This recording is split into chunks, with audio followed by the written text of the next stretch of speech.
Norway की पत्रकार के सामने नरेंद्र भागा ऐसे जैसे कर दिया सरेंडर।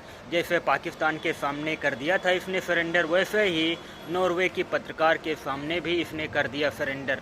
वहाँ से भाग खड़े हुए उसकी वहाँ के जो पत्रकार थे जो सवाल पूछ बैठे, तुरंत वहाँ से रफू चक्कर हो गए दुग्गल साहब। और मोदी भक्त मंडली कह रही है, वो तो ब्रीफिंग था इसलिए सवाल का जवाब देना उचित नहीं समझे मोदी जी, और कह रहे हैं कि अगर प्रेस कॉन्फ्रेंस होता तो मोदी जी सवालों का जवाब दे देते। तो यही जवाब दे दो कि अब तक कितने उन्होंने प्रेस कॉन्फ्रेंस किए हैं।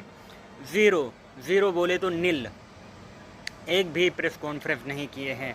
तो सवालों का जवाब वो देंगे कैसे। अब इंटरनेशनल दुग्गल साहब की बेइज्जती हो रही है, और जिस पद पर दुग्गल साहब विराजमान है उसकी भी बेइज्जती हो रही है। इनफैक्ट इंडिया की भी बेइज्जती हो रही है।